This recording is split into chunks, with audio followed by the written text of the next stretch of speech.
Assalamualaikum warahmatullahi wabarakatuh.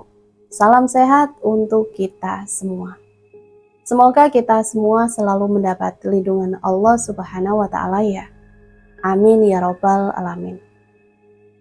Kesempatan kali ini Mimin akan membagikan satu cerita misteri. Seperti apa ceritanya? Mari kita mulai.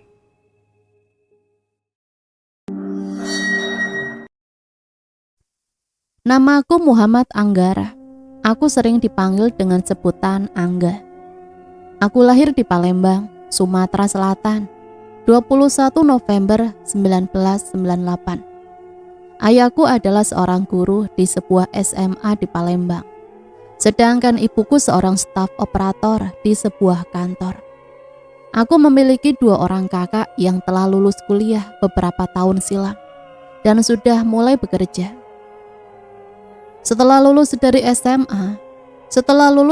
SMA, aku memutuskan untuk masuk di sebuah universitas di kota Yogyakarta. Aku memiliki sahabat, Ahmad, Daniel, Gia, dan Kelia.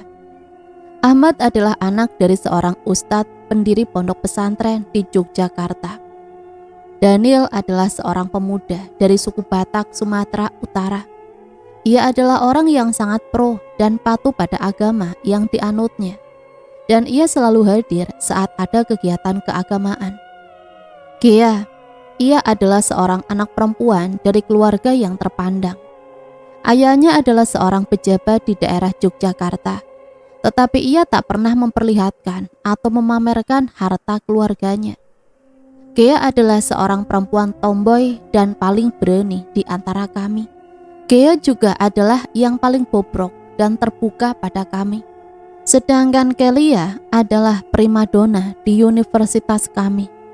Ia berasal dari desa dan berusaha untuk mencari pendidikan di kota. Usahanya tak mengkhianati hasil. Kelia berhasil masuk ke universitas dan mencapai prestasi yang gemilang. Kelia juga adalah gebetanku. Kami sangat senang dan antusias ketika mendengar kabar bahwa angkatan kami akan segera melaksanakan kegiatan KKN di beberapa kampung. Kesenangan itu kembali bertambah ketika aku melihat papan pengumuman. Ternyata aku berkelompok dengan teman satu timku. Iya, mereka adalah Ahmad, Daniel, Gia, dan Kelia. Sedangkan aku menjadi ketua pimpinan. Dan nama kampung yang akan kami datangi pada kegiatan KKN ini bernama Kampung Damai. Aku sangat tidak asing dengan kampung ini. Bisa dibilang kampung ini adalah kampung yang paling terkenal di Yogyakarta. Dari yang kubaca di internet, kampung ini adalah kampung yang sangat asri, tenang dan damai, sesuai dengan nama kampungnya.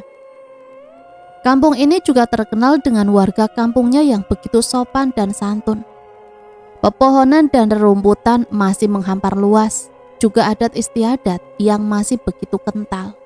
Hal yang tak aku ketahui dan ku sesali adalah datang ke kampung itu. Entahlah, sejak mendengar nama kampung itu, perasaanku begitu senang pada awalnya. Namun berubah seketika sejak kami datang ke kampung itu. Hari di saat kami akan berangkat ke kampung itu telah tiba. Kami berangkat dengan menggunakan mobil milik ayahnya Gia, yang mobilnya memang sangat luas dan bisa memuat seluruh barang-barang bawaan kami. Aku belum sempat menghubungi kedua orang tuaku kala itu, karena terlalu senang. Berdasarkan jadwal KKN yang kulihat, kampung yang akan kami datangi itu bernama Kampung Damai.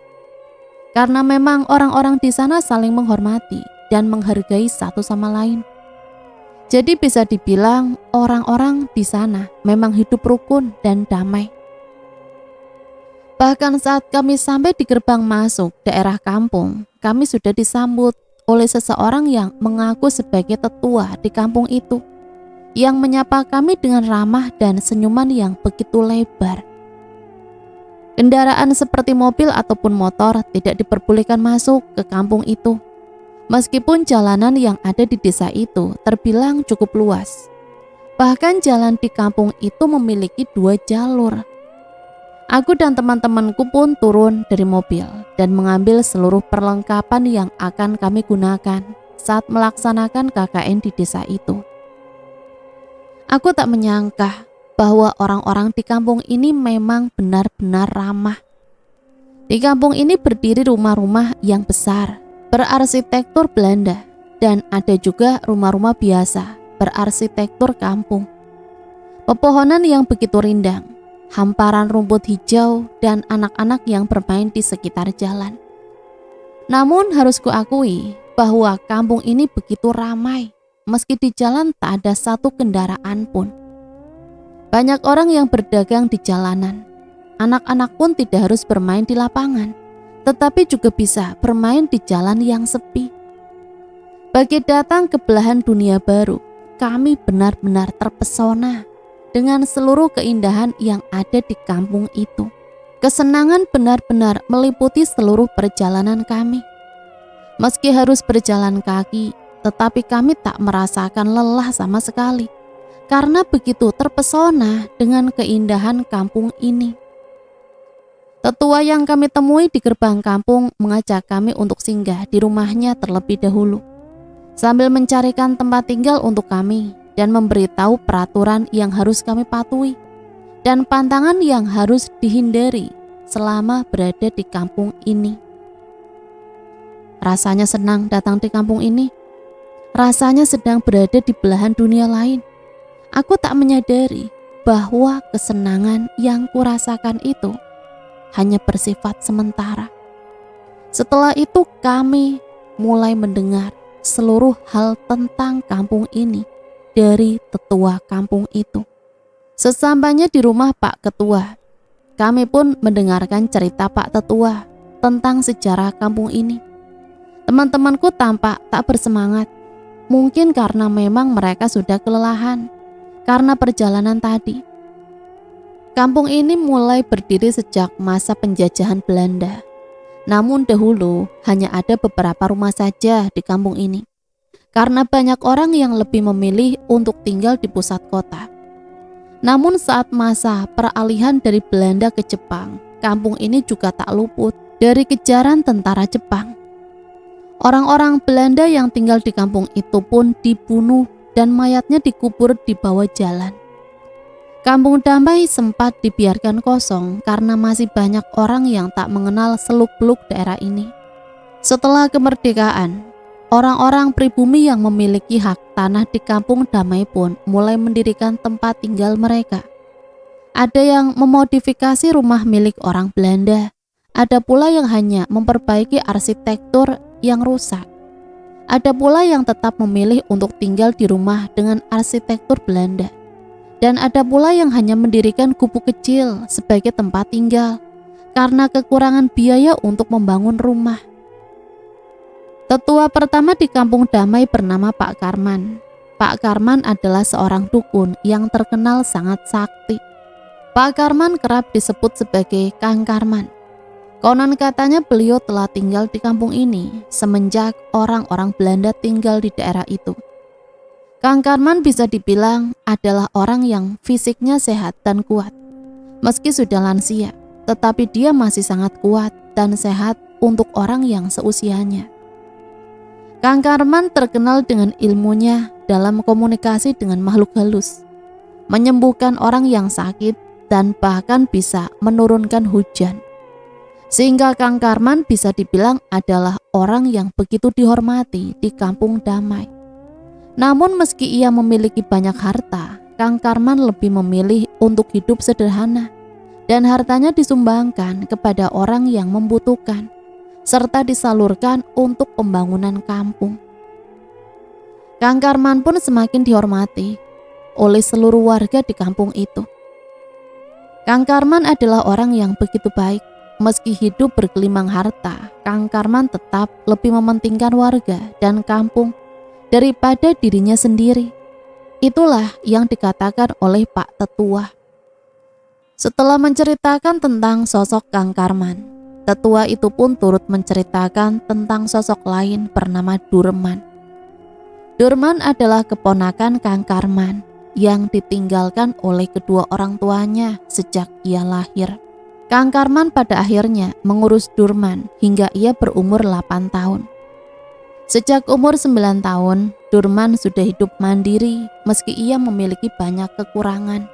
Tetapi ia adalah orang yang pantang menyerah. Tak terasa tahun demi tahun telah berlalu. Durman sudah berusia 18 tahun dan ia menikahi seorang perempuan bernama Sunija. Mereka memiliki 2 orang anak yang bernama Irna dan Dino. Hidup mereka pada awalnya bisa dibilang mapan karena Durman diterima bekerja di sebuah perusahaan di kota.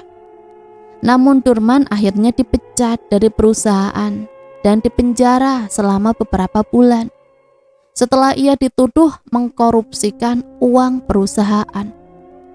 Setelah mendekam di penjara selama beberapa bulan, Durman hanya bisa pulang ke kampung dengan kecewa. Durman tak menyangka bahwa karirnya akan berhenti secepat itu. Durman yang pantang menyerah, sesampainya di desa, ia mulai belajar untuk bertani di kampung. Akan tetapi tentu saja, hasil dari bekerja di perusahaan dengan hasil dari bekerja di ladang sangatlah berbeda. Tabungan mereka mulai terkuras sedikit demi sedikit hingga mereka jatuh miskin. Bahkan Durman tak lagi mampu membayar pajak sehingga rumah milik Durman dan keluarganya pun disita. Hidup dalam kesengsaraan, mereka pun memutuskan untuk pergi ke ladang dan membangun sebuah gubuk kecil sebagai tempat tinggal. Pada kala itu status sosial adalah hal yang sangat penting, sehingga tak jarang ada orang yang merendahkan harga diri dan martabatnya karena memiliki kekurangan. Keluarga Durman pun tak luput dari penindasan tersebut. Mereka kerap mendapat ejekan dan cemoohan dari warga kampung. Awalnya Durman masih bisa menahan amarahnya terhadap warga kampung itu. Akan tetapi lama-kelamaan Durman mulai muak dengan ejekan dan cemoohan itu. Sehingga pada suatu hari Durman pernah memukuli salah satu warga yang mengejek keluarganya. Warga pun tak terima hingga mereka balas memukuli Durman hingga babak belur. Kemarahan Durman kembali memuncak ketika mendapati istrinya, Sunija, dilecehkan oleh warga desa. Namun sayang, Durman hanya bisa mengajak Sunija pulang dalam keadaan malu karena ia tak bisa melakukan banyak hal. Durman pun mulai menaruh rasa dendam pada para warga kampung itu. Ia pun menanam benih-benih dendam bagi warga kampung ini. Kesabaranku telah habis. Kalian keterlaluan telah mempermalukan istriku dan keluargaku. Aku bersumpah atas nama Tuhan, aku akan membalaskan dendamku. Tunggu saja pembalasanku. Warga kampung pun menertawai Durman dan menganggap bahwa kata-kata itu hanyalah angin lalu. Durman kembali memupuk dendam dan berusaha agar dendam tersebut berbuah dan bisa ia lampiaskan dengan cara disantap. Buah dendam bukanlah sesuatu yang bisa diremehkan. Konon Durman adalah penemu dari buah dendam itu sendiri. Rasa dendamlah yang menjadi pupuk bagi benih-benih itu untuk tumbuh. Dendam yang dipupuk oleh Durman benar-benar mulai tumbuh. Durman mulai bisa melihat buah dari dendam tersebut yang masih berukuran kecil. Suatu hari Durman pergi ke hutan untuk menemui pamannya, Kang Karman, untuk menuntut balas atas apa yang terjadi pada dirinya dan keluarganya. Durman berkata bahwa ia hendak membunuh para warga di kampung itu agar mereka mendapat pelajaran. Tetapi Kang Karman menolak mentah-mentah permintaan Durman sembari berkata, "Durman, kamu harus tahu bahwa seluruh perbuatan pasti ada dampaknya. Menurutmu sendiri, apakah kamu siap untuk menerima dampak dari perbuatanmu itu?" Durman terdiam sejenak, dan Kang Karman menimpali kata-katanya tadi. Aku juga tak bersedia untuk membantumu, Durman. Aku turut prihatin terhadap dirimu dan keluargamu, tapi aku tak bisa membahayakan seluruh warga kampung hanya untuk membantumu melampiaskan dendam. Durman pun berdiri dan berkata kepada Kang Karman, jika kau tak bisa membantuku, maka aku sendirilah yang akan membalas dendam ini. Tunggu saja, dan kau akan segera melihat pembalasanku. Durman pergi dengan marah dan membanting pintu gubuk Kang Karman dengan keras. Kang Karman hanya bisa mengelus dadanya. Durman, dendam tidak akan menyelesaikan apapun. Dendam tidak hanya akan melukai orang lain, tetapi juga akan melukai dirimu sendiri. Semenjak hari itu, Durman tak pernah pulang ke kampung ataupun ke rumahnya. Warga kampung mengatakan bahwa Durman kabur bersama perempuan lain ke kota. Dan ada pula yang mengatakan Durman sudah bunuh diri dengan cara melompat ke jurang yang ada di hutan larangan. Tak ada yang tahu kemana menghilangnya Durman. Bagai hilang ditelan bumi. Durman tak pernah menampakkan batang hidungnya ke kampung itu lagi. Sunija dan anak-anak pun hanya bisa menangis dan mengelus dada mereka atas kepergian Kang Durman. Tak ada orang kampung yang sudi mencari Durman. Mereka malah semakin sering mengejek dan mencemooh Sunija dan anak-anak. Bahkan ada yang berani mengatakan kepada Sunija bahwa ia adalah perempuan janda. Anak-anak Sunija pun kerap diejek sebagai anak yatim. Tanpa mereka ketahui, sebenarnya Durman tak meninggal.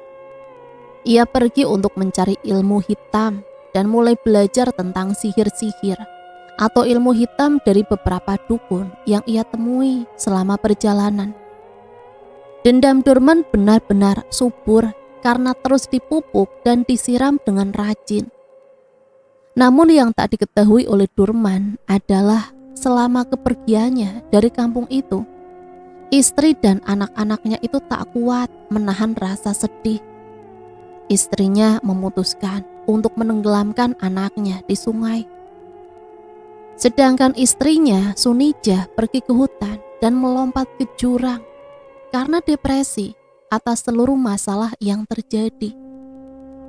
Ilmu hitam Durman mulai berkembang dengan pesat. Durman mulai mengetes kemampuan ilmu hitamnya tersebut kepada orang-orang yang ia temui selama perjalanan. Setelah ilmu hitamnya dirasa telah cukup, Durman memutuskan untuk pulang kembali ke kampung damai. Setelah menempuh perjalanan yang cukup lama, Durman akhirnya sampai di kampung itu. Tak ada satu orang pun yang mengenal Durman di kampung itu, karena mereka mengira bahwa Durman telah pergi meninggalkan kampung itu. Kejutan tak hanya berhenti di sana. Saat Durman menanyakan keberadaan Sunija dan anak-anaknya itu, ia begitu kaget ketika mendapati istrinya, Sunija, telah menghabisi kedua anaknya, Irma dan Dino, dengan cara menenggelamkan mereka di sungai. Sedangkan Sunija sendiri memilih untuk mengakhiri hidup dengan cara terjun ke jurang yang digadang-gadang adalah tempat bunuh dirinya Durman. Durman tak bisa menunjukkan betapa hancur hatinya saat mendengar perkataan warga. Durman pun kembali ke gubuk lamanya, dan saat masuk ke gubuk, Durman mulai menangis dan berteriak sekencang mungkin. Durman pun mulai mencaci Tuhan dan mengambil tasbih lama yang biasa ia gunakan untuk beribadah. Tuhan, aku sangat membencimu pada saat ini. Aku tidak akan meminta maaf atas apa yang telah kukatakan saat ini. Aku tidak lagi mempercayai keberadaanmu, Tuhan. Bagiku, saat ini kau hanya mimpi yang ada dalam pikiran manusia-manusia bodoh seperti aku yang dahulu. Tapi aku tak mau terus-menerus membodohi diriku dengan percaya bahwa kau memang ada. Bertahun-tahun, aku dan keluargaku mengharap hidayah darimu, karena kami yakin akan kebesaranmu. Nyatanya, keluargaku mati sia-sia. Sekarang aku sendirian dan aku menyadari bahwa keberadaanmu hanya omong kosong belaka. Aku tak akan lagi mengharap apapun lagi darimu. Aku akan membalaskan semua dendamku ini dengan caraku sendiri. Tasbih yang ia pegang sejak tadi ia lemparkan ke lantai sekeras mungkin, hingga butiran-butirannya terpental kemana-mana. Ia kembali menangis dan berteriak sambil mencaci Tuhan dengan kata-kata yang paling buruk. Dendamnya semakin berkobar hingga tanpa sadar buah dari dendam itu telah matang dan siap untuk disantap. Setelah kejadian pada hari itu, Durman mengubah namanya menjadi Sukija dan membangun gubuk baru di daerah hutan. Di gubuk ini ia mulai melakukan perbuatan kejinya, yaitu menggunakan ilmunya untuk membunuh warga kampung. Saat itu Durman mengaku sebagai seorang kerabat dari keluarga Sunija, sehingga ia akan mengadakan sebuah jamuan untuk mengenang kematian Sunija. Santet yang ia gunakan cukup mudah. Ia hanya memasukkan mantra-mantra santet ke dalam makanan yang akan disantap oleh para warga kampung itu. Semuanya ia siapkan di gubuk itu. Hari di saat pelaksanaan jamuan itu telah tiba. Durma segera menyajikan makanan kepada para warga untuk disantap. Keesokan harinya, para warga ditemukan meninggal dalam kondisi yang tak wajar. Mulut mereka mengeluarkan cairan hitam yang mirip dengan darah. Pupil mata mereka menghilang secara misterius, serta tubuh mereka dikerubungi oleh kecoa dan kelabang. Santet dari Durman tak henti di situ. Durman juga mengirimkan beberapa jin ke warga untuk meneror dan membunuh mereka. Keadaan kampung damai yang awalnya begitu ramai tiba-tiba berubah menjadi sebuah kampung yang begitu sunyi, bagaikan sebuah kota mati. Kampung damai yang awalnya begitu damai berubah menjadi sebuah kampung santet yang dipenuhi dengan mayat dari korban santet Durman. Pak RT apapun Pak RW tak sanggup untuk mengubur mayat korban santet Durman yang begitu banyak. Mereka hanya bisa meminta bantuan beberapa warga untuk mengubur mayat mereka dalam satu lubang. Beberapa warga dan Pak RT pun pergi ke gubuk Kang Karman untuk meminta bantuan. Aku tak menyangka bahwa ia akan berbuat sejauh ini. Buah dendam yang selama ini ditanam ternyata telah ia santap dengan lahap. Warga kampung berada dalam bahaya yang sangat besar. Saya sendiri sudah bersiap untuk menghadapi dia dan tak akan segan untuk menghabisinya, karena ia telah berbuat kelewatan. Kang Karman segera menuntun para warga dan mempersiapkan opor dan garpu rumput untuk segera menghabisi Durman pada malam itu juga. Malam itu semua warga pergi dengan perasaan ragu dan gundah. Mereka mengikuti arahan Kang Karman dan pergi menuju pedalaman hutan. Tebakan Kang Karman memang benar. Ada sebuah gubuk kecil di hutan itu. Gubuk yang digunakan oleh Durman untuk melaksanakan sebuah perbuatan sesatnya. Santet yang kusebutkan di atas memang terdengar sepele, namun begitu mematikan. Menurut penuturan Pak Tetua, hampir sekitar 83% warga meninggal dunia akibat teror santet Durman. Itu karena memang ilmu hitam yang dimiliki Durman sangat kuat. Ilmu hitam itu semakin kuat bersamaan dengan buah dendam yang disantap oleh Durman. Sesampainya di gubuk tersebut, warga mulai berteriak kepada Durman agar keluar dari gubuk itu. Namun tak ada tanda-tanda siapapun di dalam gubuk itu. Salah satu warga pun melemparkan opor ke gubuk itu, diikuti dengan warga lainnya. Gubuk itu pun terbakar, hangus, sedikit demi sedikit hingga tak tersisa. Tetapi warga tak menemukan tulang belulang Durman di dalam gubuk itu. Ternyata Durman sudah melarikan diri dari gubuk itu sebelum warga menyerbu dan membakar gubuk itu. Hal ini pun diketahui oleh Karman dan ia pun berusaha mencari keberadaan Durman. Setelah beberapa hari pencarian, Durman akhirnya ditemukan di sebuah pedalaman hutan. Ia pun ditangkap dan diadili di balik kampung tersebut. Ia pun dieksekusi dengan menyayat tubuh Durman dan menghantamkan kepala Durman ke dinding hingga kepalanya pecah. Hingga pada akhirnya Durman mati dalam keadaan yang cukup mengenaskan. Banyak warga bergidik ngeri atas kejadian tersebut, tetapi juga banyak orang yang bersorak-sorai setelahnya. Setelah beberapa tahun kematian Durman, Karman pun menghembuskan nafas terakhirnya karena usianya yang sudah terlalu tua. Hari penghakiman, hari di mana Durman diadili atas perbuatannya.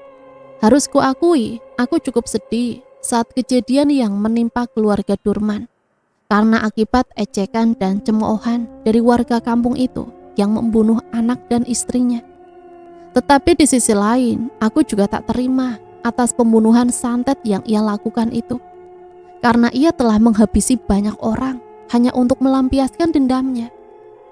Pak Tetua bercerita sangat lama hingga membuat kami sangat mengantuk. Bagaimana tidak, saat kami baru sampai ke rumahnya pun, kami harus mendengar dia bercerita selama 2 jam lebih. Bahkan jam di dinding rumahnya sudah menunjukkan pukul 5 sore. Tetapi aku tak terlalu mempermasalahkan hal itu, karena aku memang adalah anak yang suka mendengar cerita. Setelah bercerita, Pak Tetua mengatakan bahwa kami diperbolehkan untuk tinggal beberapa hari di rumahnya, karena ia belum sempat mencarikan rumah singgah untuk kami. Aku dan teman-teman pun tak masalah dengan hal ini. Ya, setidaknya kami punya tempat untuk beristirahat malam ini. Kami pun membersihkan badan kami yang sudah lengket dan bau keringat. Setelah kami selesai mandi, Pak Tetua ingin berpamitan untuk berkeliling di sekitaran kampung. Pak Tetua juga mengingatkan kepada kami tentang pantangan dan peraturan yang telah ia jelaskan tadi. Kami pun mengangguk paham apa yang dikatakan Pak Tetua. Tak terasa azan maghrib sudah berkumandang. Aku segera memanggil teman-temanku yang lain. Tetapi saat aku hendak memanggil mereka dari dalam kamar, ternyata mereka sudah tertidur. Mungkin mereka kelelahan karena perjalanan tadi, pikirku. Aku pun memutuskan untuk sholat sendiri.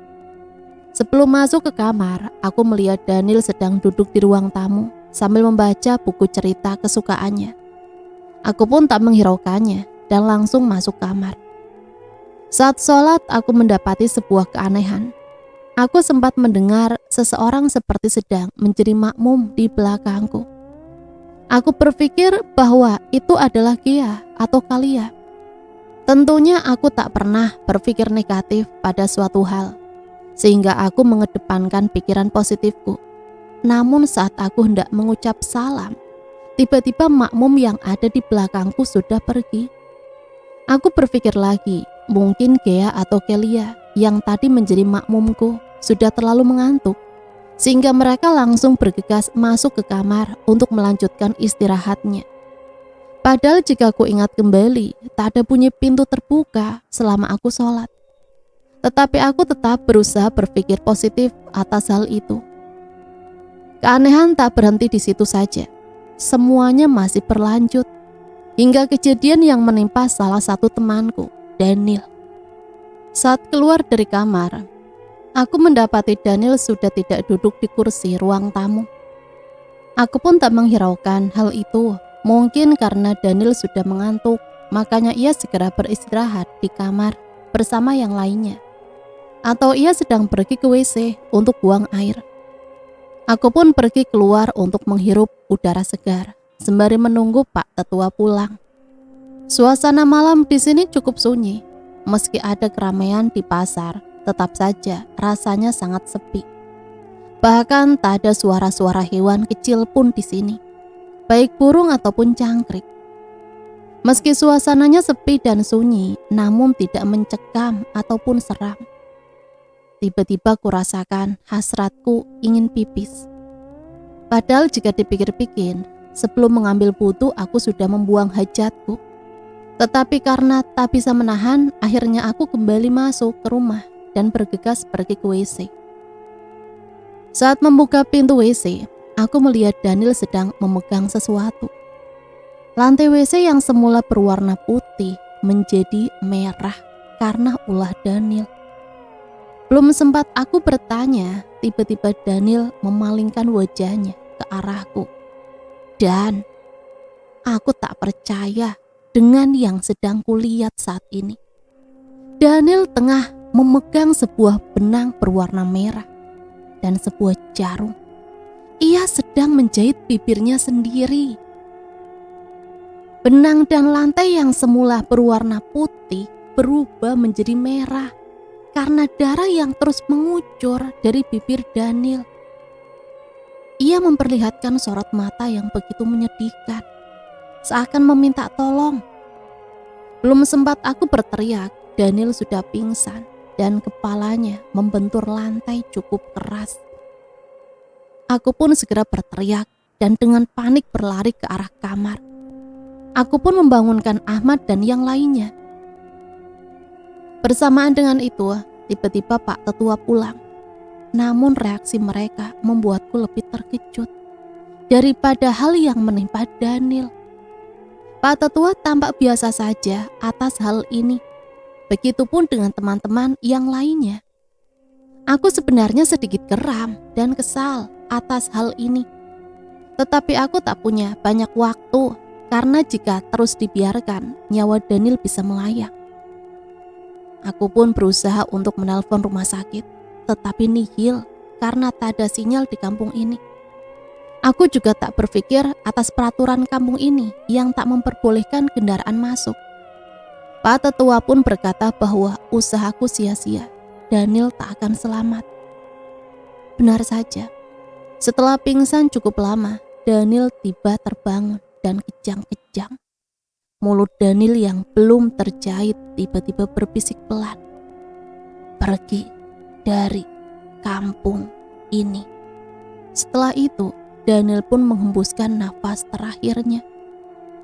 Aku tak sempat memikirkan kata-kata yang ia bisikkan.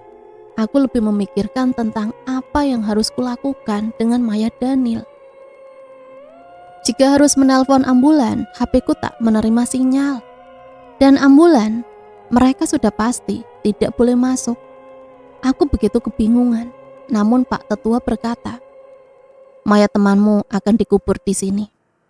Entah mengapa aku seakan menurut apa kata Pak Tetua. Seharian itu aku hanya melamun saat kematian Daniel. Aku masih bisa membayangkan wajah Daniel yang mulutnya dipenuhi darah dan benang putih yang berubah menjadi merah karena darah yang mengucur dari bibir Daniel. Aku merasa diriku seakan dihipnotis, pikiranku terblokir, dan semuanya tak bisa berjalan sesuai dengan keinginanku. Daniel yang menganut ajaran Kristen malah dimakamkan dengan tata cara Islam. Entah dampak buruk apa yang akan ditimbulkan. Aku berharap Daniel bisa pulang dengan tenang. Beberapa hari setelah kematian Daniel, kami sempat memutuskan untuk beristirahat dan belum menjalankan proker KKN. Kami juga sedang menunggu janji Pak Tetua yang akan mencarikan rumah singgah untuk kami. Aku dan teman-temanku sebenarnya tak terlalu mempermasalahkan akan tinggal di mana. Tetapi kami mulai tidak betah tinggal di rumah Pak Tetua yang begitu mencekam pasca kematian Daniel. Aku juga sebenarnya merasa tak enak dengan Pak Tetua yang memperbolehkan kami untuk tinggal di rumahnya. Selama beberapa malam, aku merasa bahwa Daniel masih berada di rumah ini. Dan aku rasa akulah yang paling terpukul atas kematiannya. Teman-temanku yang lain tampak acuh tak acuh terhadap kematian Daniel. Sebenarnya aku bisa saja melaporkan kematian Daniel kepada pihak berwajib agar mereka bisa mencari tahu lebih lanjut tentang penyebab kematian Daniel. Namun, aku seakan tak peduli dengan hal itu dan terus menuruti perkataan Pak Tetua pada hari kematian Daniel. Aku pun tak bisa berbuat banyak karena sinyal internet yang tak memadai. Lalu peraturan dari kampung ini yang menyatakan bahwa tidak ada kendaraan yang boleh masuk ke kampung itu juga membuat tak banyak pilihan. Semakin hari pikiranku semakin membaik. Daniel tak lagi sering muncul dalam pikiranku. Aku juga sudah bisa mulai beraktivitas seperti biasanya. Dan pagi ini Pak Tetua mengatakan kepadaku dan teman-teman bahwa ia telah menemukan rumah singgah yang cocok untuk kami. Rumah itu memiliki ukuran yang cukup besar. Lapangannya sangat luas. Banyak pepohonan dan rerumputan di sekitar rumah itu. Dan juga harga sewanya yang tak terlalu mahal. Kami pun setuju untuk tinggal di rumah itu selama kegiatan KKN kami berlangsung. Kami pun langsung bergegas membereskan barang-barang kami dan langsung berangkat ke rumah itu. Ternyata jarak rumah ini dari gerbang kampung sangat jauh. Aku khawatir jika terjadi sesuatu, aku akan kesulitan untuk meminta bantuan.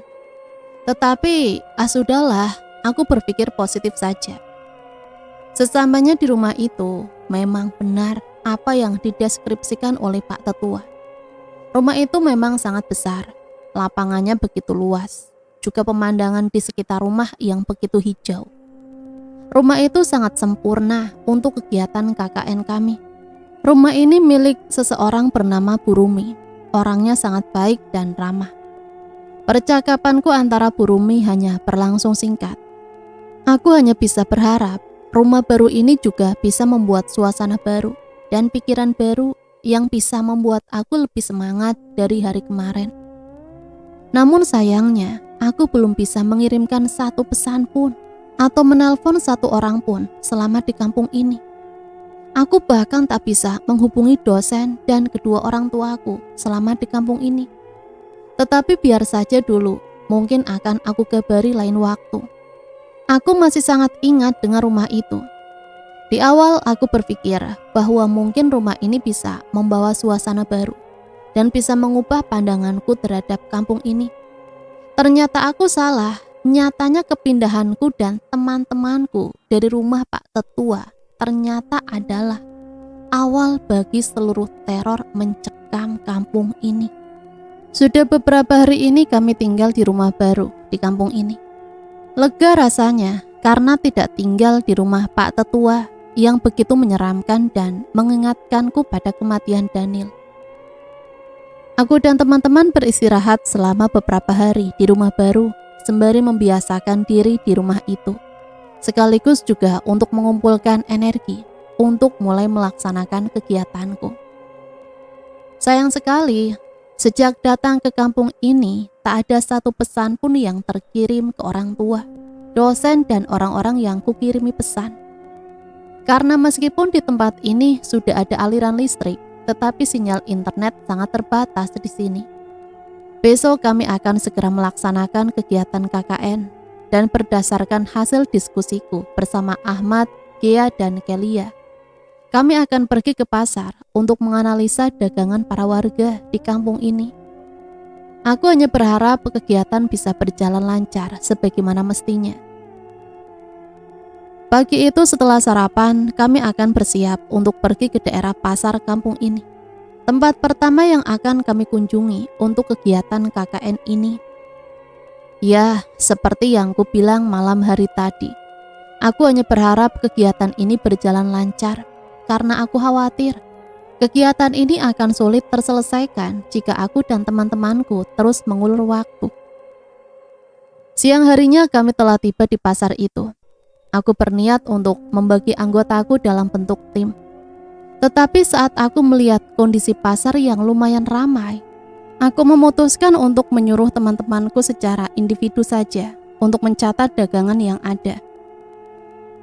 Singkat cerita, tak lama kemudian, suara teriakan Ahmad sayup-sayup terdengar. Ahmad seperti sedang memanggilku. Aku melambaikan tangan. Ahmad tampak tergopoh-gopoh berlari ke arahku. Sambil menarik nafas perlahan, Ahmad berkata, "Gak, tolongin si Gea tuh, dia lagi dikepung orang-orang." Mendengar penuturan Ahmad, tanpa basa-basi, aku dan Ahmad langsung berlari menuju tempat di mana Gea berada. Sesampainya di sana, aku sedang melihat Gea berbicara dengan bahasa yang sedikit kasar. Dasar pengemis, gak tahu diri. Udah miskin, maksa minta duit lagi. Lagian aku juga gak punya receh buat ngasih kamu. Kia pun mengepalkan tangannya kepada orang itu, yang kuduga adalah seorang pengemis.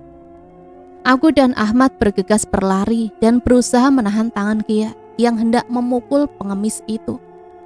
Belum sempat mengatakan kata maaf, tiba-tiba pengemis itu pun melotot sambil berkata, "Nak, aku memang seorang yang miskin. Maka dari itu, saya menjadi pengemis. Tapi saya punya harga diri. Memang saya tidak bisa membalas. Tapi Tuhan yang akan membalasmu. Kamu pasti akan kena karmanya, nak." Pengemis itu pun pergi dengan ekspresi datar. Dia pun melepas dekapan tanganku dan Ahmad lalu pergi meninggalkan pasar. Orang-orang di sekitar turut memelototi kami tanpa suara. Beberapa orang lagi hanya mengelus dada mendengarkan kata-kata yang diucapkan Kia. Aku pun menyuruh Ahmad untuk pergi menyusul Kia pulang dan membantu menenangkannya.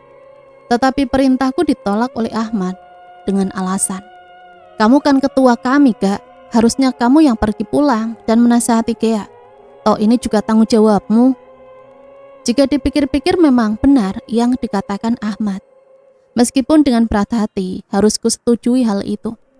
Tetapi aku harus kehilangan waktu untuk bersama Kelia. Tetapi sudahlah, aku tak seharusnya memikirkan tentang cinta dalam keadaan seperti ini. Aku pun menitipkan catatanku dan Kia pada Ahmad agar ia yang menyelesaikan seluruhnya. Aku pun bergegas pulang menyusul Kia ke rumah. Teror pun dimulai. Sejak hari itu, kejadian aneh tak pernah berhenti menghampiriku dan teman-temanku. Sesamanya di rumah, aku bergegas pergi menuju kamar Kia. Tetapi Kia ternyata mengunci pintu. Aku pun mengetuk dan berteriak agar Kia membiarkanku masuk. Tak mendapat respon dari Kia, aku pun menyerah. Aku rasa Kia masih kesal atas kejadian barusan. Aku juga sedikit kesal karena gagal pergi mengerjakan tugas berdua dengan Kelia. Tetapi di saat seperti ini, aku tak seharusnya memikirkan tentang itu. Tetapi atas kejadian yang menimpa Kia, aku juga harus terkena getahnya. Aku jadi semakin iri dengan Ahmad dan Kelia. Suatu pagi Kia keluar dari kamarnya. Ia masih tampak murung dan berantakan. Saat itu Kia tiba-tiba menghampiriku. "Angga, kaki aku rasanya mati rasa. Kadang jadi gak bisa digerakin. Kira-kira aku harus apa ya?" Aku pun sedikit terkejut. "Kita ke puskesmas saja dulu, Ki. Kalau dari sana gak ada solusi, kita coba ke Pak Tetua." Kia pun mengangguk tanda setuju. Sesampainya di puskesmas, Kia pun masuk ke ruang konsultasi. Setelah beberapa lama menunggu, ternyata pekerja di sana berkata bahwa keadaan Kia baik-baik saja. Namun keluhan Kia tak dapat kuabaikan. Kami pun langsung bergegas pergi ke rumah Pak Tetua. Meski harus menahan lelah karena harus berjalan kaki, tetapi saat ini yang kupikirkan adalah temanku. Sayang sekali, Kia mengeluh ia sudah tak kuat berjalan sehingga aku memutuskan untuk membawa Kia pulang. Sesamanya di rumah, aku jadi teringat akan salah satu ilmu santet yang mendatangkan sebuah kutukan bagi korbannya. Menurut Pak Tetua, nama ilmu santet itu adalah karma buruk. Karma buruk adalah salah satu ilmu santet yang mendatangkan kutukan untuk seseorang. Karma buruk tidak akan bisa disembuhkan. Jika sudah mengenai target, maka karma buruk itu akan menarik jiwa korban secara perlahan dari raganya. Karma buruk ini akan masuk ke dalam bagian kaki, lalu lambat laun akan naik ke lutut, berpindah ke punggung lalu ke leher, hingga di bagian pangkal kepala. Karma buruk akan menyebabkan si penderita tak dapat menggerakkan anggota tubuhnya. Sehingga jika karma buruk itu sudah sampai di pangkal kepala, maka ia tidak akan bisa bergerak sama sekali. Ia hanya akan terbujur kaku, menunggu ajal menjemputnya. Mengingat gejala yang dikatakan Gia sebelumnya, aku jadi berburuk sangka. Mungkin saja Gia sedang tidak sakit, melainkan itu adalah santet kiriman dari pengemis yang Kia hina di pasar tadi. Keesokan harinya Pak Tetua datang ke rumah kami. Ia tampaknya sudah tahu tentang Kia yang menderita penyakit aneh. Karena sejak kemarin Kia tak kunjung keluar dari kamarnya. Aku sebenarnya ingin mengajak Pak Tetua untuk melihat kondisi Kia. Tetapi pintu kamar Kia tampaknya dikunci dari dalam, sehingga kami hanya bisa mengobrol di ruang tamu saja. Dugaan kamu memang benar, nak. Pengemis yang ditemui oleh temanmu mungkin adalah seorang dukun yang sedang menyamar. Kata-kata temanmu sepertinya membuat dia tersinggung. Aku pun terdiam sembari berpikir, yang Bapak katakan mungkin saja benar, Pak. Lalu bagaimana? Apa yang harus saya lakukan? Tidak ada yang bisa dilakukan. Santet itu tidak bisa dilawan. Temanmu mungkin akan kehilangan jiwanya jika hanya dibiarkan saja. Saran Bapak, temui saja pengemis itu dan minta maaflah atas nama temanmu. Aku pun hanya mengangguk. Pak Tetua pun berpamitan untuk pulang karena ia masih memiliki urusan. Aku pun berencana untuk mencari keberadaan pengemis itu. Tetapi aku juga teringat pada proker KKN yang belum selesai dikerjakan. Aku pun lupa pada pengemis itu. Sekitar pukul 2:30, aku terbangun dari tidurku. Tanpa pikir panjang, aku langsung bergegas untuk bangun, mengambil wudhu, dan segera melaksanakan sholat tahajud. Saat sedang berwudhu, aku merasa sedang diperhatikan oleh seseorang. Aneh, tetapi aku berpikir mungkin itu hanya ada di pikiranku saja. Toh aku baru saja bangun tidur. Setelah berwudhu, aku langsung mengambil sajadah dan kain sarung. Aku pun melaksanakan sholat tahajud. Saat setelah ruku pertama, aku mendengar seseorang di belakangku mengucap takbir. Aneh kupikir, perasaan aku tak mendengar suara pintu dibuka. Lagi-lagi aku berpikir positif saja, mungkin itu juga hanyalah hayalanku saja. Nyatanya tidak. Suara seseorang yang mengikutiku di belakang terus terdengar hingga aku mengucap salam. Aku pun menoleh ke belakang. Ternyata tak ada siapapun. Aku pun menoleh ke depan dan sangat terkejut saat melihat sesosok perempuan memakai sebuah gaun tengah berdiri di hadapanku. Dia bukanlah Gia atau Kelia. Aku tak berani menatap mukanya. Aku langsung membaca ayat kursi, namun dalam bacaan yang terbata-bata. Belum sempat melanjutkan, dia pun membaca ayat yang sama dan bahkan ia lebih fasih dariku. Perempuan itu terus membaca ayat yang sama dengan nada mengejek. Terdengar seperti berteriak, setelah itu ia pun tertawa cekikikan. Ia pun memperlihatkan wajahnya yang mengerikan. Wajahnya begitu amburadul, mukanya dipenuhi luka, matanya berwarna putih tanpa pupil. Mulutnya mengeluarkan cairan hitam seperti darah. Tubuhnya juga dipenuhi luka tusukan, membuat gaunnya yang semula berwarna putih berubah menjadi merah karena darah. Badanku terpaku, tak dapat bergerak. Mataku hanya bisa menatap wajahnya yang begitu mengerikan. Setelah itu ia pun membisiki sesuatu.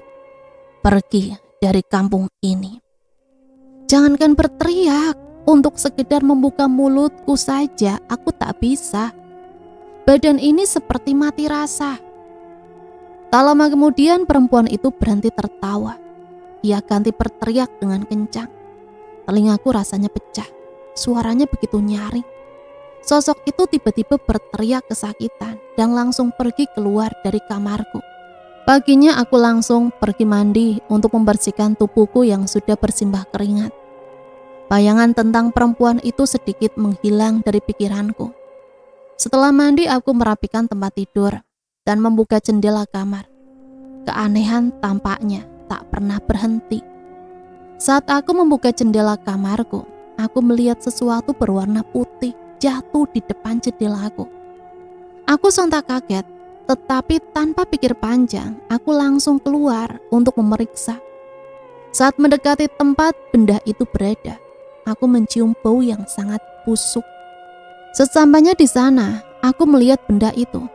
Ternyata bau tak sedap itu berasal dari kain putih Kain itu tampak tak terlalu bersih, sedikit usang dan beberapa bagian tampak kotor seperti terkena tanah. Saat kulihat lebih dekat, ternyata bentuknya lebih seperti tubuh seseorang. Kubalikan kain itu dan begitu terkejutnya diriku saat melihat tubuh yang terbalut dalam kain putih itu. Ternyata itu adalah mayat Daniel. Belakangan ini aku baru ingat, Daniel adalah seorang penganut Kristen, tetapi ia dikuburkan dalam tata cara Islam.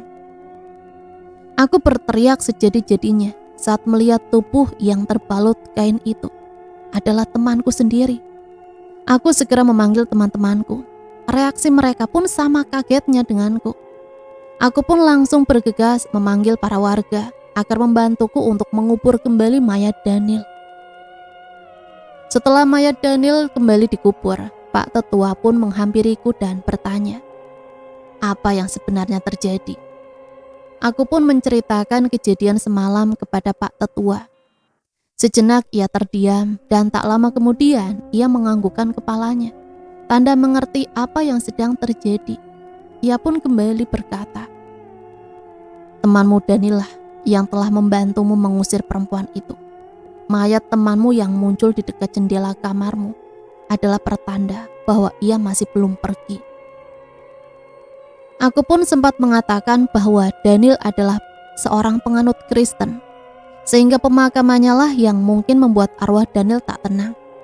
Tetapi selama beberapa hari di kampung ini, aku tak melihat arwah Daniel dimanapun. Tetapi para penghuni di sini tampaknya tak suka pada arwah temanmu. Arwah leluhur kami pun tak dapat menerima kehadiran temanmu. Mungkin ada baiknya kamu membantu temanmu untuk pulang. Aku pun hanya bisa mengangguk. Apa yang dikatakan oleh Pak Tetua cukup masuk akal. Perempuan itu tampak kesakitan setelah ia mulai menyakitiku. Mungkin memang Daniel yang telah menyelamatkanku.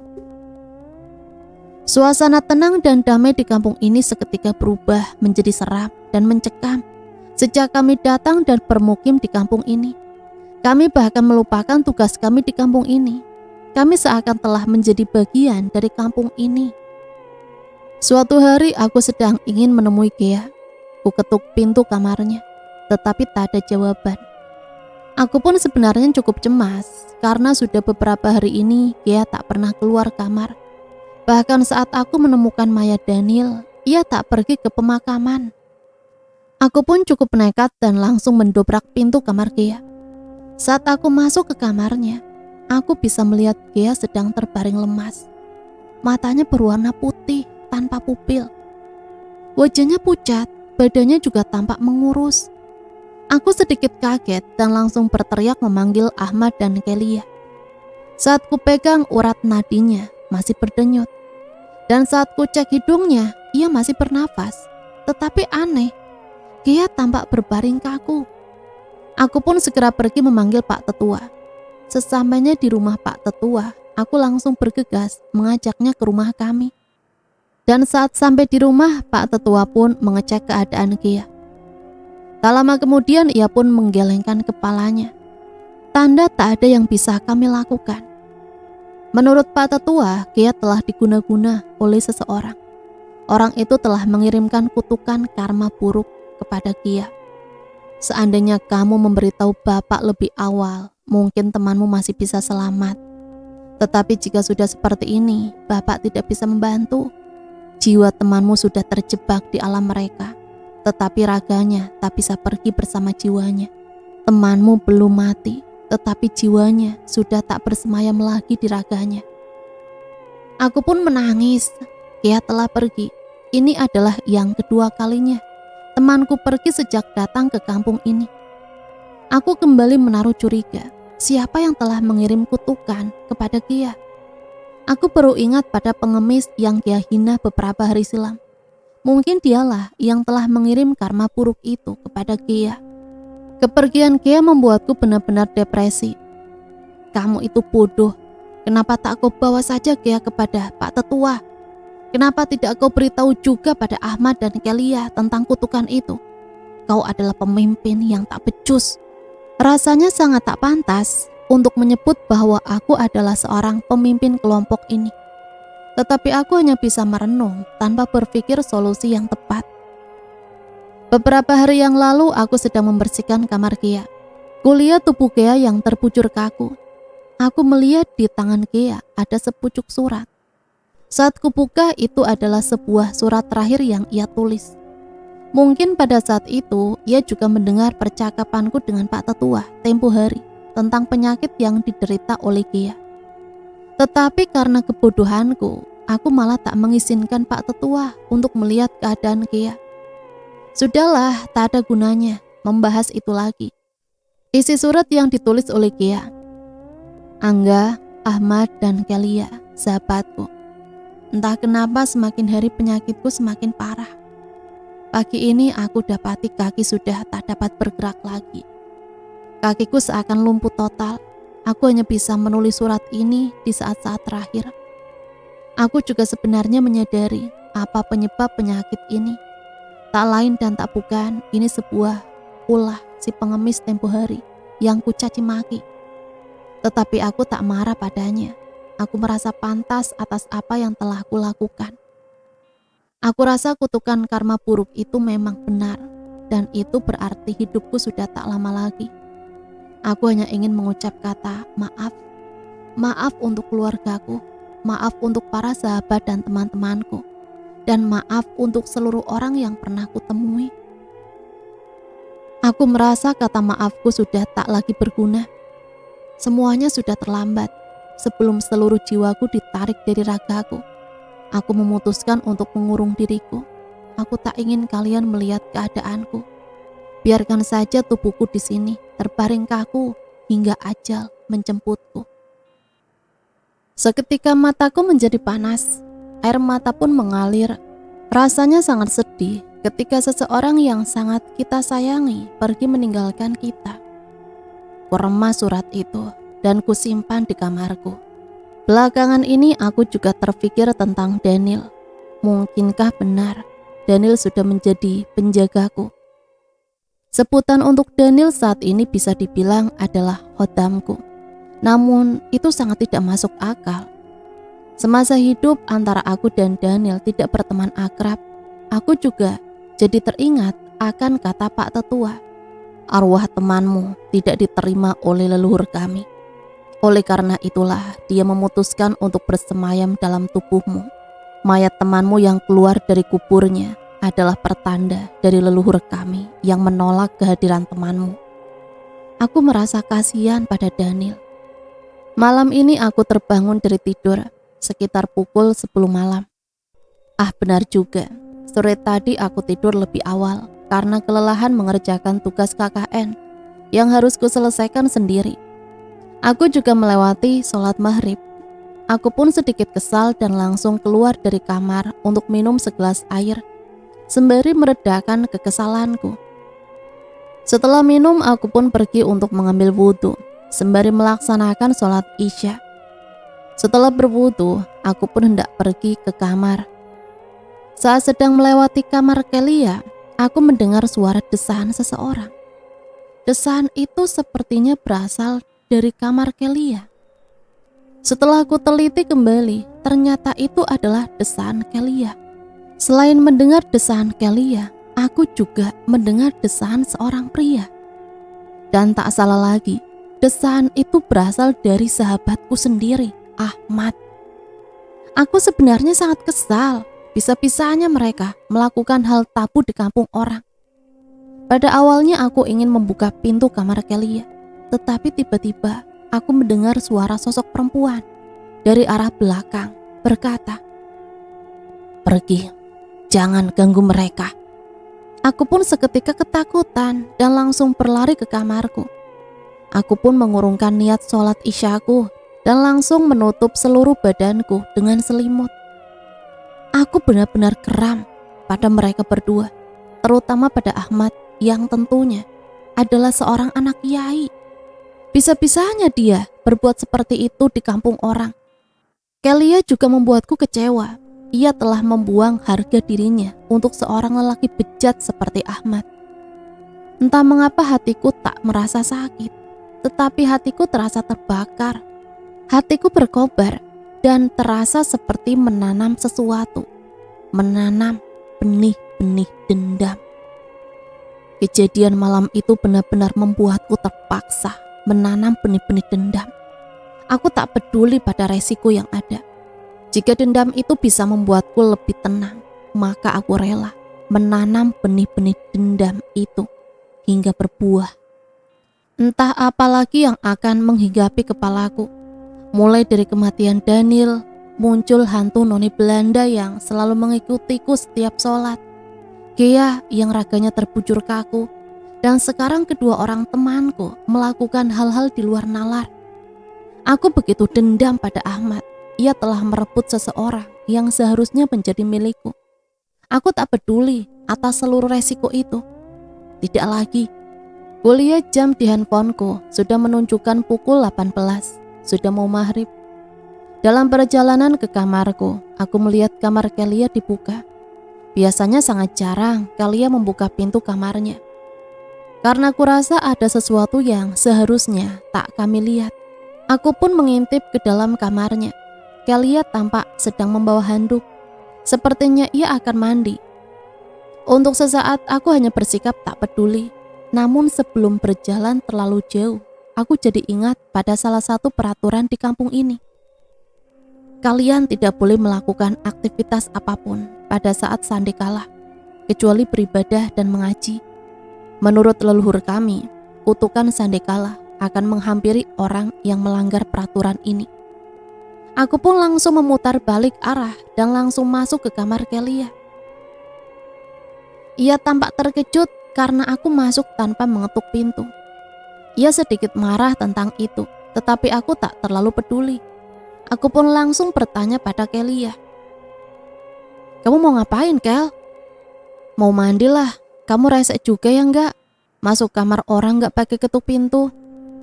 Persetan dengan itu, kamu tidak ingat peraturan dari Pak Tetua? Sandekala, ntar malam aja kamu mandinya. Ah, percaya amat kamu sama gituan.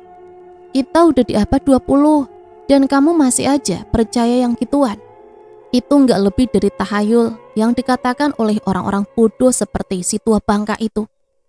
Iya, aku tahu itu cuma peraturan konyol. Tetapi sebagai seorang pendatang, ada baiknya kita hormati aja peraturan itu. Jangan malah dilanggar. Ntar yang ada. Kelia langsung memotong. Ah, bacot. Dengar ya enggak? Kamu emang ketua kelompok KKN ini. Tetapi kamu tetap enggak berhak untuk mengatur ini dan itu soal aku. Ngerti kamu? Udah sekarang kamu keluar dari kamar aku. Aku mau mandi. Aku pun keluar dari kamar Kelia dalam perasaan kesal. Belum pernah kulihat sikap menyebalkan Kelia semasa kuliah. Aku juga kesal karena diremehkan dalam menjadi ketua dalam kelompok ini. Aku sebenarnya hanya takut bagaimana jika kutukan sandekala itu benar-benar ada dan datang menghampiri Kelia. Aku hanya ingin melindungi teman-temanku. Pagi harinya aku mendengar ketukan dari pintu. Sepertinya Ahmad dan Kelia belum bangun. Aku pun langsung pergi ke sana sambil berteriak, "Iya, sebentar." Saat kubuka pintu, ternyata ada Pak Tetua yang ingin mengundang aku, Ahmad, dan Kelia untuk datang ke acara penyambutan kami sebagai warga baru. Aku pun tanpa pikir panjang langsung menerima undangan itu. Menurut jadwal undangan itu, acara akan berlangsung sekitar pukul 19:30. Iya, sesudah Isya. Tetapi tak masalah buatku. Sekitar pukul 18:15. Aku dikejutkan oleh suara teriakan Kelia sebelum hendak melaksanakan sholat maghrib. Ia berteriak histeris seperti melihat hantu. Aku pun bergegas memanggil Ahmad. Ia pun langsung ikut denganku pergi ke kamarnya. Kami sama-sama terkejut ketika melihat Kelia. Ia kejang-kejang dan mulai berbicara dengan bahasa yang aneh. Jika kuperhatikan lagi, mukanya tampak pucat. Dan ini bukan seperti dirinya. Ia pun berhenti berteriak dan langsung bangun dan berjalan keluar kamar. Mau kemana kamu? Tetapi pertanyaanku tak digubris. Aku dan Ahmad pun mengikuti Kelia. Sepertinya ia hendak pergi ke arah dapur. Kelia tampak mengobrak-abrik dapur. Ia sepertinya hendak mencari sesuatu. Sampai pada suatu titik, ia menemukan yang ia cari. Sebuah pisau. Kelia tampak kegirangan. Ia pun memutar balik badannya dan memperlihatkan ekspresi senyumnya yang mengerikan. Kali ini ia tampak berbeda. Mukanya pucat dengan luka lebam di beberapa bagian tubuhnya. Matanya berwarna hitam. Ia tersenyum sambil tertawa. Tiba-tiba ia berteriak sangat kencang dan hampir menusuk pisau itu ke arahku. Aku langsung menghindar dan membuat ia tertabrak dinding dapur. Ia bangun kembali. "Sampean tidak pantas tinggal di desa ini. Ikut teman-temanmu ke neraka." Ia pun berteriak dan hendak menusukku lagi. Ahmad tampaknya tak bisa bergerak. Aku pun berteriak kepada Ahmad, "Ahmad, panggil Pak Tetua dan para warga, cepat!" Ia pun hanya mengangguk dan langsung berlari keluar. Aku mencoba untuk bertahan dari Kelia yang semakin agresif, hingga aku berlari mengambil sebuah tali dan mengikat tangannya. Ia berhasil terikat, namun ia mulai meracau. "Kalian pikir kalian bisa dengan mudah melanggar peraturan di kampung ini? Tidak. Perempuan ini sekarang milik saya." Tak lama kemudian Ahmad dan para warga pun sampai di rumah. Pak Tetua pun masuk dan mengikatkan tali kepada Kelia. Ia pun dibawa ke kamarnya dan dikunci oleh Pak Tetua. Apa yang terjadi sebenarnya? Kelia tampak kesurupan, Pak. Ia juga berniat untuk membunuh saya. Temanmu melanggar peraturan kampung ini? Iya. Ia tampak kecewa. Kutukan Sandekala sudah merasuk pada temanmu. Dia tidak akan bisa mengendalikan tubuhnya. Satu waktu Sandekala sudah datang. Bapak tidak bisa menghilangkan kutukan itu. Tetapi kalian bisa mencegah temanmu ini berbuat hal yang tidak pasti. Apa yang harus kami lakukan, Pak? Cara ini bisa menahannya untuk sementara. Tetapi temanmu akan tetap terkena kutukan itu. Tetapi tenang saja. Jiwa temanmu akan kembali saat azan subuh menjelang. Kalian hanya perlu menjaga pintu kamarnya tetap terkunci. Ini adalah cara untuk menahan temanmu. Saat sebelum memasuki waktu Sandekala, kalian harus mengikat tubuh temanmu dengan tali dan menguncinya di kamar atau ruangan di rumah ini. Dengan begitu, dia tidak akan melukai siapapun. Kejadian kemarin membuatku semakin gundah. Satu persatu temanku mulai mengalami kejadian di luar nalar semenjak datang di kampung ini.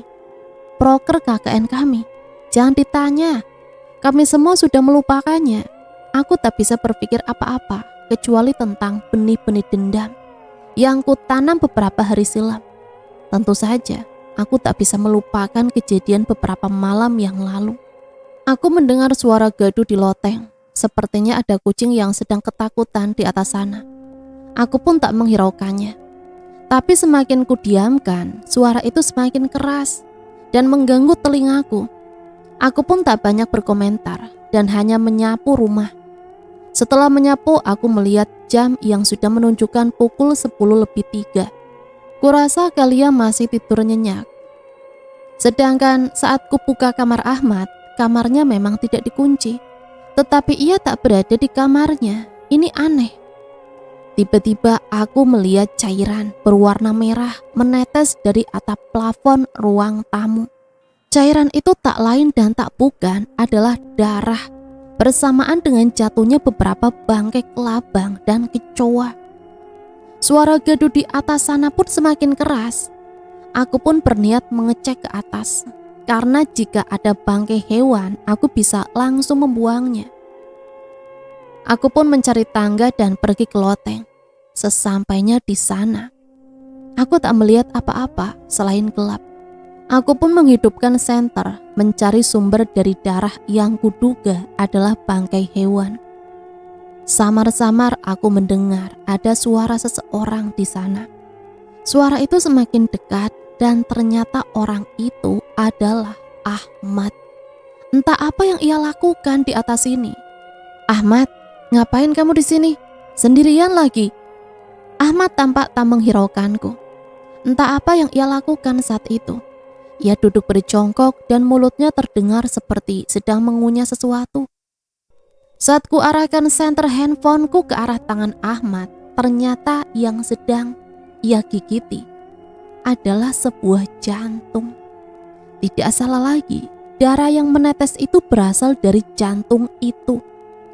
Tiba-tiba Ahmad tampak baru menyadari keberadaanku. Tiba-tiba kepalanya berputar 180 derajat, membuatku terkejut setengah mati. Astagfirullah, dia bukan Ahmad. Mukanya memang mirip persis, tetapi ia tampak berbeda. Mukanya begitu pucat. Mukanya dipenuhi luka memar. Di kepalanya terdapat luka menganga. Lehernya dikelilingi oleh tali. Mulutnya dipenuhi darah. Dan matanya berwarna hitam, kosong. Ia pun tersenyum. Aku begitu ketakutan. Aku berlari sekencang mungkin. Tanpa ku sadari, Ahmad yang kesurupan mengejarku dengan merangkak. Aku pun berteriak dan berlari semakin kencang, hingga aku menemukan pintu keluar loteng plafon. Aku benar-benar tak menyangka akan hal ini. Apa yang telah terjadi pada Ahmad? Jantung siapa yang telah ia makan? Kepalaku berdenyut sakit karena pertanyaan yang melintas. Juga karena bayangan wajah Ahmad yang begitu mengerikan. Apa ini sebuah karma bagi Ahmad? Atau ada hal lain yang membuatnya kesurupan? Aku pun bergegas pergi ke kamar Kelia untuk memberitahukannya soal ini. Tetapi pintunya masih terkunci. Aku tahu ini sedikit nekat. Tetapi aku pun tak punya pilihan lain. Aku pun mendobrak pintu kamar Kelia. Aku kembali dikejutkan oleh Kelia. Badannya bersimbah darah. Dada bagian kirinya bolong dan jantungnya juga tak ada di sana. Tak salah lagi, jantung yang diambil oleh Ahmad adalah jantung Kelia. Aku berteriak, menangis jadi-jadinya. Dalam keadaan panik, aku pergi ke rumah Pak Tetua. Sesampainya di sana, aku langsung menceritakan seluruh hal yang terjadi, termasuk tentang hubungan terlarang antara Kelia dan Ahmad. Pak Tetua tampak kecewa. Ia benar-benar tak menyangka kedatangan kami ke kampung ini benar-benar membawa petaka dan menodai kedamaian di kampung ini. Pak Tetua tampak enggan untuk membantuku. Ia tampaknya begitu marah dan kecewa kepada kami. Aku pun pulang dengan rasa putus asa. Sesampainya di rumah, aku hanya bisa memandikan dan membersihkan tubuh Kelia sendiri. Aku juga merasa enggan untuk mengubur mayat Kelia di sini. Jadi setelah aku mandikan tubuhnya, aku hanya menaruhnya di tempat tidur. Suara gaduh di atas loteng tak pernah hilang. Mungkin karena aku menaruh sebuah lemari untuk menutupi pintu loteng, agar Ahmad tak berbuat hal-hal di luar nalar dan membahayakan diriku atau warga kampung. Aku begitu putus asa. Seluruh temanku telah pergi. Pak Tetua sudah enggan membantuku. Dan mungkin saja warga kampung juga sudah turut memusuhiku. Semakin hari pikiranku semakin tak karuan. Dan aku malah memiliki ide gila. Ya, ide gila itu, aku ingin berbincang dengan Ahmad. Aku memang terlalu nekat untuk melakukan hal itu. Aku pun berjalan ke atas, lebih tepatnya ke arah loteng. Aku menggeser lemari yang kugunakan untuk menutup pintu agar Ahmad tidak bisa keluar. Lalu membuka pintu loteng. Entah terlintas dari mana kata-kata ini yang tiba-tiba saja aku teriakan di loteng. Durman, kubuka gerbang dialog antara diriku dan dirimu. Datanglah, aku ingin berbicara denganmu. Loteng tampak begitu sunyi. Walaupun sepintas masih bisa kudengarkan suara gaduh di dinding atap. Tiba-tiba terdengar suara dari atap, suara langkah kaki. Kubuka handphoneku dan menghidupkan senter. Lalu kuarahkan ke atas. Tiba-tiba Ahmad muncul dengan bergelantungan di langit-langit atap. Kepalanya kembali berputar 180 derajat. Pergi dari kampung ini. Tiba-tiba Ahmad terjun dari atap dan menindih diriku. Tubuhku tak bisa bergerak beberapa saat. Mungkin Durman coba merasuki tubuhku, tetapi tak lama kemudian aku kembali tersadar dan langsung melawan.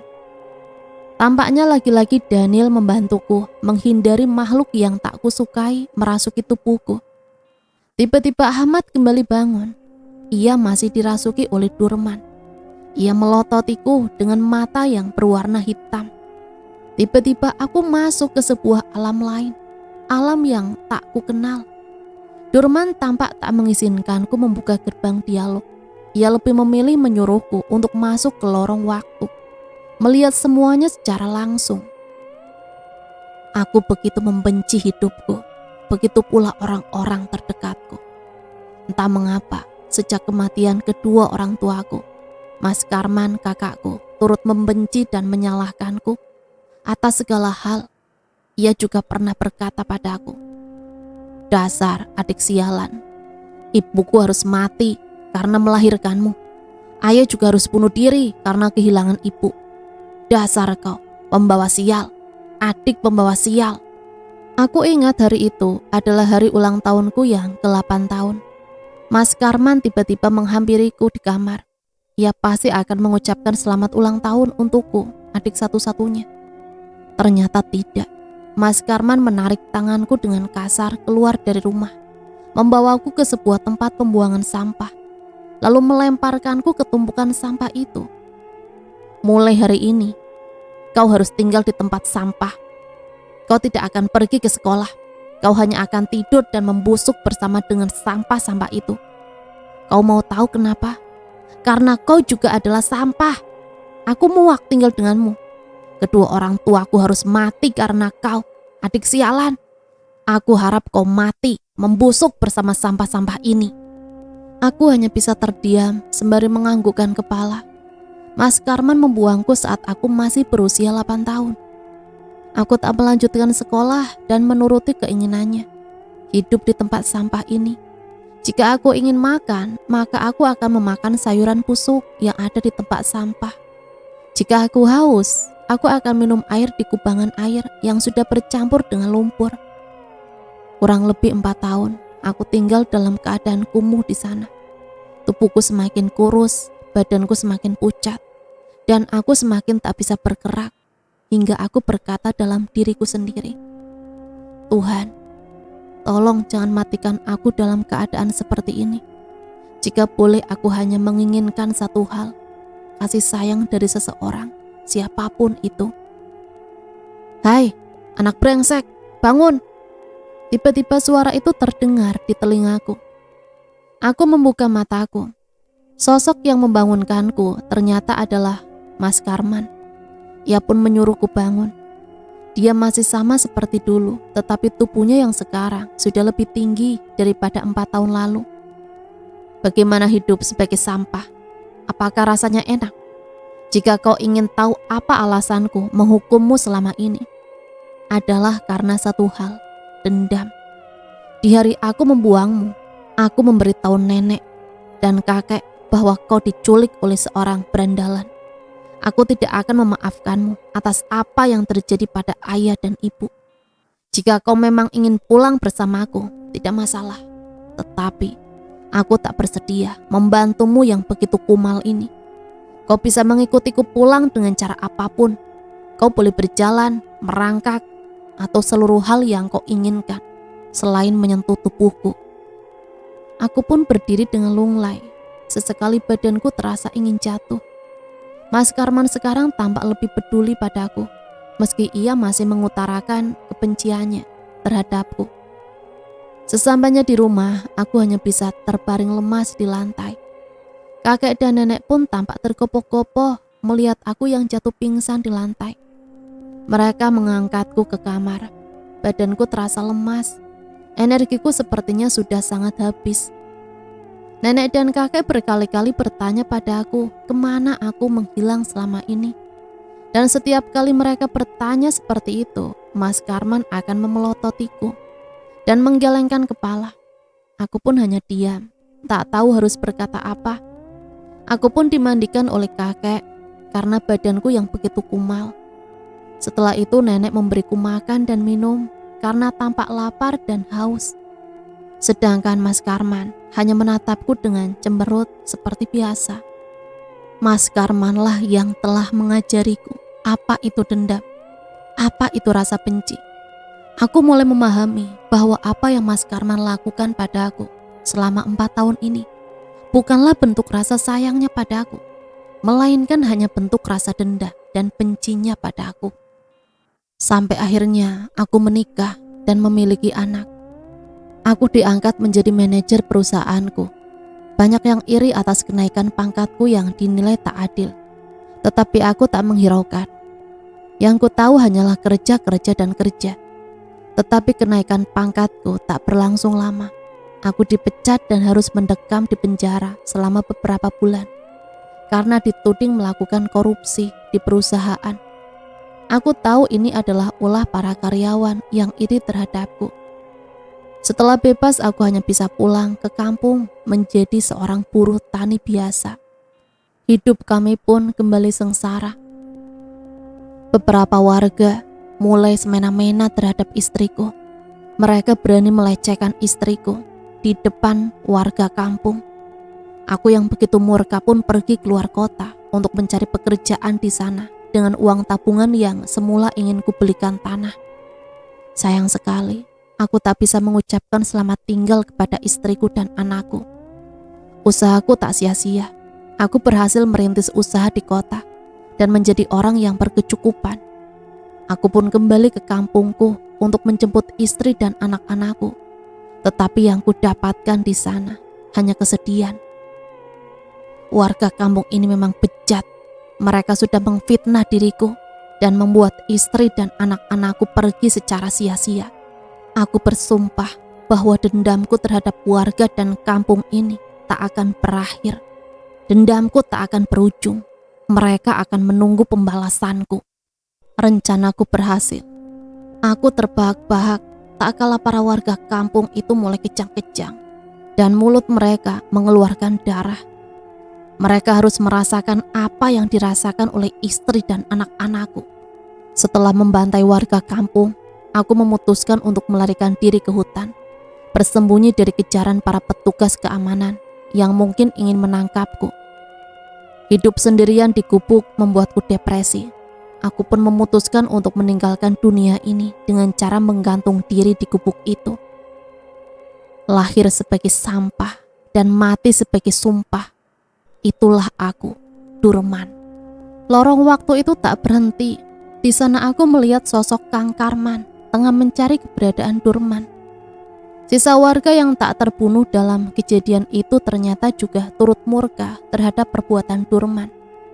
Kang Karman pun mengaku bahwa ia melihat Durman melarikan diri ke hutan dan ia pun akan ikut menangkap Durman.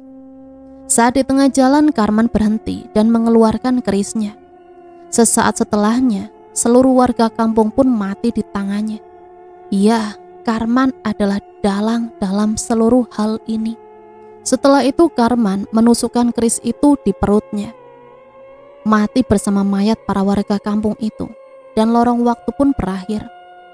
Aku terbangun dalam keadaan kurang enak badan. Di sana tampak Ahmad yang sedang terbujur kaku. Tiba-tiba Ahmad bangun dan berkata, "Aku hanya ingin memberitahumu seluruh rahasia busuk si Karman itu. Seluruh temanmu sebenarnya mati karena santet yang ia kirimkan kepadamu dan teman-temanmu. Daniel temanmu mati karena santet yang membuat Daniel kehilangan kendali atas dirinya dan menjahit mulutnya sendiri. Kea mati karena karma buruk yang ia kirimkan kepadanya. Kelia mati karena Karman yang hendak mengambil jantungnya sebagai persembahan untuk membangkitkanku, untuk menjadikan diriku sebagai budaknya. Dan Ahmad mati saat hendak menghalangi Karman yang akan menghabisi Kelia. Dan kamu tak lama lagi akan mati di tanganku, Anggara. Dendam yang kamu tanam sebenarnya melahirkan Karman, bukan diriku. Seseorang yang kalian panggil Pak Tetua itu adalah Karman. Cepat atau lambat, kau akan memahami apa tujuanku, mengizinkanmu masuk ke lorong waktuku. Sekarang pergilah dari kampung ini." Ahmad berusaha mendekat dan hendak menerkamku bagi seekor mangsa. Aku pun bangun dan berlari secepat kilat, lalu menutup pintu loteng rapat-rapat. Rahasia kelam akhirnya terkuak. Ternyata Durman hanya menjadi kambing hitam dalam pembantaian itu. Mengapa aku menyebut demikian? Karman sebenarnya menghabisi seluruh warga bukan atas perintah Durman, tetapi karena dendam yang ia tanam terhadap kampung ini, termasuk teman-temanku yang harus mati di tangannya. Tanpa basa-basi, aku segera mengambil barang-barangku sembari mengucapkan kata selamat tinggal. Walaupun aku tak yakin apakah teman-temanku akan mendengar perkataanku. Baru saja membuka pintu rumah, aku melihat pemandangan yang sangat tak mengenakan. Orang-orang yang tak kukenal berdiri dan berbaris di depan rumahku. Tiba-tiba hujan mengguyur begitu deras. Mereka tampak tak terkena air hujan sama sekali. Aku pun mulai ketakutan, tak kalah sosok yang kulihat sepertinya bukanlah manusia. Karena kaki mereka tampak tak menginjak tanah. Aku semakin ketakutan, tak kalah mereka mulai memperlihatkan wajah mereka yang begitu beragam. Ada mukanya yang penuh luka sobek dengan mata putih tanpa pupil. Ada pula muka yang berlumuran darah, membusuk, dipenuhi belatung dengan mata menyala merah. Aku lantas berteriak kepada mereka, "Mau apa kalian? Pergi!" Tiba-tiba ku dengar suara seseorang yang sedang berjalan dari arah belakang. Orang itu sampai di depanku. Dia ternyata Pak Tetua alias Karman. Ia tampak berbeda sejak kami terakhir bertemu. Jika Durman menampakkan dirinya dengan sebuah tali tambang yang melingkar di leher, maka Karman memperlihatkan sosoknya sebagai seorang pria yang badannya dipenuhi oleh luka sayatan dan sebuah keris yang menusuk di perutnya, serta mata yang berwarna hitam. Kamu sudah terlalu banyak menodai kedamaian kampung ini. Kamu juga sudah tahu terlalu banyak tentang rahasia yang kami pendam selama ini. Kamu akan menerima hukuman dan balasan atas seluruh hal yang sudah kamu dan temanmu lakukan selama berada di sini. Kau harus mati sebagai penebus dosa atas ulahmu dan teman-temanmu. Karman berbalik mundur, meninggalkanku dan para warga yang tampaknya menghalangiku untuk pergi. Mereka tiba-tiba mengangkat tangan mereka secara bersamaan dan sepertinya sedang menggenggam sesuatu. Mereka menaburkan sesuatu di depan rumahku, sembari berkata, "Mati." Tiba-tiba seperti ada sesuatu yang menarikku masuk kembali ke rumah. Aku terpental dan pintu rumah pun tertutup dengan keras. Begitu juga dengan diriku yang terpental cukup keras hingga membuatku pingsan. Aku terbangun, keadaan badan yang basah kuyup, mungkin karena keringat badan dan kepalaku yang begitu sakit. Mimpi buruk barusan terasa begitu nyata. Ya, aku mimpi aku akan ditumbalkan oleh mereka, para warga kampung. Kuraba kantong celanaku untuk mencari handphone agar aku bisa melihat jam. Ternyata sudah waktunya sholat subuh. Aku memaksakan badanku yang begitu sakit ini berjalan ke arah tempat mengambil wudhu. Entah mengapa saat aku mengucurkan air ke setiap bagian tubuhku, rasanya panas sekali. Seakan aku sedang menyirami badanku dengan aliran lahar. Aku pantang menyerah. Ku selesaikan wudhu hingga akhir. Aku kembali berjalan ke kamarku untuk sholat subuh. Selesai sholat, aku mulai mengatur rencanaku kembali untuk melarikan diri dari kampung ini. Dan sekarang hanya tersisa sedikit waktu sebelum para warga kampung itu kembali mengepung rumah dan membunuh diriku seperti di mimpi beberapa hari silam. Pintu terbuka. Aku begitu terkejut dengan apa yang kulihat. Ternyata benar apa yang dikatakan oleh Durman. Mereka sudah datang, mereka tampak berbeda kali ini. Jika kemarin mereka tampak seperti hantu, sekarang mereka malah lebih terlihat seperti mayat hidup. "Pergi kalian, saya ingin pulang, jangan ganggu saya." Mereka tampak tak peduli pada teriakanku. Sebaliknya, Pak Tetua semakin bersemangat dalam ritual santetnya. Lilin selesai ditaruh, Selanjutnya ia mengeluarkan bangkai seekor kelabang dan menaruhnya di dekat lilin-lilin itu. Setelah itu dia mulai berkomat kami dalam bahasa yang tak ku mengerti. Aku yang mulai perang. Atas sikap mereka pun melemparkan benda tajam yang semula ku bawa untuk berjaga-jaga. Ya, aku melemparkan kapak itu ke kepala mereka. Tanpa kuduga, kapak itu mengenai kepala Pak Tetua hingga terbelah kepalanya. Lancang, bunuh dia. Ia pun mengambil jarum untuk menusuk boneka yang mirip denganku itu. Jarum pertama menancap di kepala boneka itu. Tiba-tiba kepalaku juga turut merasakan tusukan itu. Jarum kedua menancap di perutku, membuat perutku mulai mengeluarkan darah. Jarum ketiga menancap di tanganku, lebih tepatnya berada di urat nadiku. Rasanya sakit sekali, tapi aku belum mati. Aku masih bisa merasakan rasa sakit itu. Tubuhku terasa ditusuk-tusuk oleh jarum. Sebelum Karman menusukkan jarum keempat, para leluhur mengeluarkan boneka yang bentuknya sama dengan milik Durman. Beberapa dari mereka mulai mencabuti benang rajut yang ada di boneka itu. Tanpa sadar, tanganku mulai bergerak sendiri dan mulai mencabuti kulitku sendiri. Saat mereka melakukan hal itu, aku tak lagi dapat bergerak hingga Tetua melepaskan kapak yang menancap di kepalanya. Ia kembali berkomat kamit dan perutku yang mengeluarkan darah tiba-tiba juga turut merasakan mual. Aku pun mulai memuntahkan sesuatu dari perutku. Bukan jarum, isinya adalah kecoa dan kelabang yang masih bergerak-gerak. Selain itu, mulutku juga mengeluarkan tanah basah seperti tanah kuburan. Badanku masih bernafas. Ya, aku belum mati. Aku masih merasakan sakit dari tubuhku. Hingga dapat kulihat Pak Tetua memasukkan jarum keempat. Dan jarum keempat itu tepat mengenai dada bagian kiriku. Lebih tepatnya di jantung. Semua terasa gelap. Aku mengira bahwa ini semua adalah akhir dari hidupku. Ternyata tidak, aku masih hidup. Badanku tak terluka sama sekali, tetapi tentu kepalaku masih bisa merasakan tusukan jarum yang menancap di kepalaku. Aku hanya bisa berjalan sempoyongan di jalanan kampung itu. Masih bisa kulihat rumah warga yang lampunya menyala, tetapi keadaannya begitu sunyi. Kampung ini seakan kosong dan sunyi. Yang bisa kudengar hanyalah bunyi binatang malam seperti burung, hantu, dan jangkrik. Belum terasa lama aku berjalan, ternyata gerbang kampung sudah berada di depan mataku. Aneh, seingatku perlu waktu sekitar 30 menit untuk berjalan dari gerbang kampung hingga rumah Pak Tetua. Bahkan jika dari rumah Pak Tetua ke rumahku saja bisa sampai 15 menit. Sudahlah, setidaknya aku bisa keluar dari kampung damai ini. Tidak pantas menyebut kampung ini sebagai kampung damai. Nama kampung ini lebih tepat kusebut sebagai kampung santet. Syukurlah sampainya di gerbang kampung, aku langsung mendapat mobil angkutan kota. Dengan begitu aku bisa langsung pulang. Akhirnya aku benar-benar pulang.